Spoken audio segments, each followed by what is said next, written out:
Public ఇప్పుడు మా రాముల తాత చేయాలి కదా మరి పెద్ద మనిషి ఏ విగ్రహం ముంగటేసుకున్నాడో అరుచుకుందాం పాండ్రి. ఓ మోతవారి ఏం చేస్తున్నావే? ఈ శాత ఎందుకు ఈ సావెందుకురా? ఈ శాత చేసే బదులు బంధు పెట్టిపోయే గుడి మెట్ల మీద కూర్చొని అడక్క తిన్నా కడుపు నిండా తిందు కంటి నిండా నిద్రపోదు. ఈ శాత అద్దు ఏదద్దు దారి. హాగో ఏమైందే తాత? వ్యవసాయం మీద గంత కోపం వెళ్ళగాకుతున్నావు?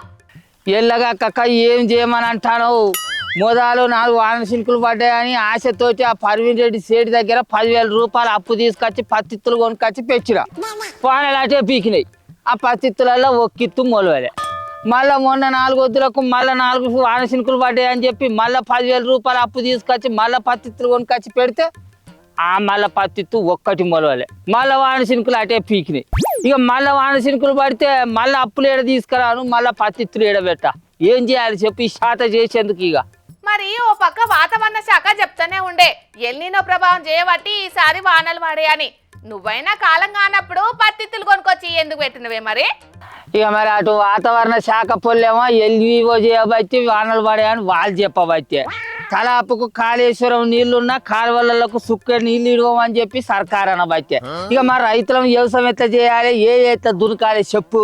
కాళేశ్వరం నీళ్ళు ఇడుద్దామంటే డ్యాములు గట్టిగా లేవంటున్నదే సర్కారు. అసలు ఈ సర్కారుకు ఈ సొంచి మాటలు మాట్లాడేటందుకు ఏమనిపించలేదు కావచ్చునా.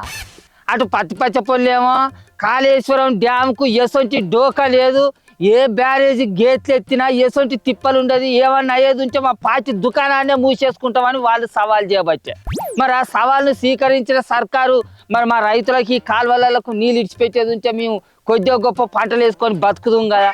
మరి ఎందుకు మా రైతులను ఇట్లా గోసబుచ్చుకుంటుంది కావచ్చు ఈ సర్కారు? అది చెప్పు. అరే మేడిగడ్డ బ్యారేజ్ కు నీటిని తట్టుకునే పరిస్థితి లేదటనే, అందుకే సర్కారు నీళ్ళు ఆపేటందుకు ఆలోచిస్తున్నదట. అరే అది కాదు పిల్ల, ఈ సర్కారు గద్దెనెక్కిన కానుంచది కాళేశ్వరం పిల్లర్లు గింగినాయి. అది కాళేశ్వరం కాదు కూలేశ్వరం అని పేరు బదనం చేసుకుంటూ వస్తాను. కానీ మరి వీళ్ళు గద్దెనెక్కిన 2.5 ఏళ్ళ కానుంచది ఏం చేస్తాను కావచ్చు? ఆ కాళేశ్వరాన్ని బాగు చేయిస్తే ఏమవుతుంది మరి వీళ్ళకు? అవు నిజమేనే తాత, ఏడు ఇబ్బడి ముబ్బడి వానలేముండే అని వాతావరణ శాఖలు ఎప్పటిసందో చెప్తాన్లు. అసొంటి అప్పుడు ఇసొంటి మరమ్మతులు చేయాలనే సోయి సర్కార్కు ఉండాలనే తాత. సర్కారుకు అసొంటి సోయి ఉండది, ఉన్నా ఆ ప్రాజెక్టును బాగు పెట్టది. ఎందుకంటే దానికి ఒక పెద్ద తతంగా ఉన్నది. అది ఇప్పుడు చెప్పినా ఒడిసే ముచ్చట కాదు. అందుకే మా రైతులు ఇట్లా ఆగం కావాలనే చూస్తున్నట్టున్నది సర్కారు. అగో మీ రైతులను ఆగం చేస్తే సర్కార్కి ఏమొత్తదే? ఇప్పుడు సర్కారు కాళేశ్వరం నీళ్ళు ఇచ్చింది అనుకో, రైతులందరూ ఏం చేస్తారు? పొలాలు వేసుకుంటారు. ఆ పొలాలకు ఏం కావాలి? ఊరియా బత్తాలు కావాలి. సర్కార్ దగ్గర ఉన్నాయా? లేవు. ఇప్పుడు ఆ పొలాలు పండించేందుకు మోటార్లు వేసుకోవాలంటే 24 గంటల కరెంటు కావాలి. సర్కార్ దగ్గర ఆమ్దాని ఉన్నదా? లేదు. ఇప్పుడు రైతులు పండించిన పంట వరిని సర్కారు కొనాలి. దానికి గిట్టుబాటు ధర కల్పించాలంటే సర్కార్ దగ్గర పైసలు ఉన్నాయా? లేవు. రైతులకు బోనస్ ఇవ్వాలి. సర్కార్ దగ్గర పైసలు ఉన్నాయా? లేవు. ఇవన్నీ కిరికిరీలు సర్కారు పడే బదులు ఆ కాళేశ్వరం నీళ్ళనే మొత్తం రాకుండా బంద్ చేసినాం అనుకో, కేల్కతంతో కడం బంద్ అయిపోయా. ఓ నీ అవ్వా, నీ ఆలోచన బాగానే ఉన్నదేమే. సర్కారు ఇవన్నిటి నుంచి వెళ్ళి తప్పించుకునేటందుకే కాళేశ్వరం నీళ్లను పంపు చేస్తలేదంటవానే. మరి లేకుంటేంది? ఆ కాళేశ్వరాన్ని కట్టించిన కారు పాచోళ్ళేమో పంపులను ఆన్ చేయాలి, కాలువలతోటి రైతులకు నీళ్ళు ఇవ్వాలి. ఆ కాళేశ్వరం ఏమైనా తిప్పలేదు ఉంటే మా పార్టీ దుకాణాన్ని మూసేసుకుంటామని వాళ్ళు సాలెంజ్ చేయబట్టింది. రైతులందరూ ఏమో ఆ కాళేశ్వరం నీళ్ళు ఇర్రి సారు లేకుంటే మా బతుకులు ఆగమైతే అని పబ్బది బట్టి వాళ్ళు దండం పెట్టబట్టింది. సర్కారు ఏమో మూతి మీద వేలేసుకొని మీసాలు చూసుకుంటా మంచిగా బొత్తని ఊరుకుంటా కూర్చోబట్టి. అంటే ఏందన్నట్టు దీని అర్థం? అవును, కారు పాటోళ్ళు మాత్రం గట్టి పట్టు మీదనే ఉన్నారే.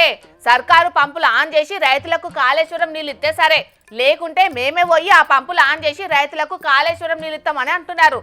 వాళ్ళు వీళ్ళు కాదు. కాళేశ్వరం నీళ్లు సర్కారు కనుక విడుదల చేయకపోయింది అనుకో, తెలంగాణ రైతాంగం అంతా నీళ్ళ ఉద్యమం చేసేటట్టున్నారు. ఆ సోయి సర్కారుకు ఉండాలి. అరేగా గోదావరి నీళ్ళు అన్ని వట్టిగానే పోయి గంగల కలుస్తాయట. గా సోయి లేదు కానీ వేసి రూములలో కూర్చొని మీటింగుల మీద మీటింగులు పెడతాను మన పాలకులు. ఏమోనే, సర్కారు చెప్పే ముచ్చట్లేమో ఓ తీరుగున్నాయి, ప్రతిపక్ష పోళ్ళు చెప్పేదేమో ఇంకో తీరుగున్నది. నడుమ రైతులు నలిగిపోతున్నారు కదా. అరే ఈ రాజకీయ నాయకులకి ఏమన్నా కొద్దిగానే సిగ్గుచేర ఉన్నదా పిల్ల? వీళ్ళ పంటల కోసానికి వీళ్ళ ప్రతాపాల కోసానికి మా పంట పొలాలను ఎండ పెడతారా? వీళ్ళ రాజకీయాల కోసానికి మమ్మల్ని గోసబుచ్చుకుంటారా చెప్పు? ఈ కాళేశ్వరం నీళ్ళ మీద Congress party versus car party అన్నట్టు నడుతున్నదే ముచ్చట. అయితే కానీ ఓ పిల్ల, దేశంలో ఏది జరిగినా మేము అసలుకే సహించమని చెప్పి దేశం కోసం ధర్మం కోసం పనిచేసే ఈ పూపాచోళ్ళు ఎవ్వరు సపోర్ట్ చేస్తలేరు. ఎందుకు కావచ్చు? కనీసం మరి రైతుల దగ్గరికి వచ్చి మరి ఏం జరుగుతుందా, మీ పంట పొలాలు ఎట్లున్నాయా, మీ బతుకులు ఎట్లున్నాయా అని కనీసం వచ్చి మందలు ఇచ్చిన వాళ్ళు లేరు కదా. వాళ్ళు ఏమన్నంటే మేము అధికారంలో ఉన్నామా, అది పెద్ద ప్రతిపక్షంలో ఉన్నామా అంటారు కావచ్చు. కానీ ఎంపీ ఈటెల రాజేంద్రన్న మాత్రం రాజకీయాలు ఏమన్నుంటే మీరు చూసుకోండి, కానీ రైతులకు మాత్రం నష్టం చేయకుండ్రి. వెంటనే కన్నెపల్లి పంపులు ఆన్ చేసి నీళ్ళు ఇయ్యాలని అంటున్నాడే. ఇక ఈ కాలువ చూడు, కేసీఆర్ సార్ ఉన్నప్పుడు యజ్ఞం మధ్యం కాలం అయినా కూడా ఈ కాలువ నిండా నీళ్ళు వచ్చేది. నాకు ఎప్పుడు వీలైతే అప్పుడు వచ్చేది, మోటార్ వేసుకునేది, నా చెలకంట పారించుకునేది. ఇప్పుడు కాళేశ్వరం నిండా నీళ్లు ఉండబట్టే, గోదావరి నిండా నీళ్లు పోబట్టే, మా కాలువలలో నీళ్ళ సుక్క లేదా, మా రైతుల కళ్ళలో నీళ్ళు తిరగబట్టే. ఇక మేము వ్యవసాయం ఎత్త చేయాలి, ఎత్త బతకాలి, నువ్వే చెప్పు. ఇవాళ రేపో కాళేశ్వరం నీళ్ళ మీద ఏదో పెద్ద పంచాదే అయ్యేటట్టున్నదే రాష్ట్రంలా. అటు రైతులు ఇటు ప్రతిపక్ష పొల్లు గట్టి పట్టు మీద ఉన్నారు, నీళ్ళు ఇడవాల్సిందేనాని. మరి ఏమైతుందో చూడాలి. ఏహే ఇక నీ శాత చేయ పిల్ల, ఆ పట్నం మొఖాన్ని వచ్చి ఎక్కడన్నా ఇంత కొలువు చూసుకునే గేట్ల కాన్నో గక్కనో గిక్కనో కావలి కూర్చునే కొలువు చేసుకుంటా. కానీ ఈ వ్యవసాయం చేస్తే ఏం మిగిలే తట్టలేదు.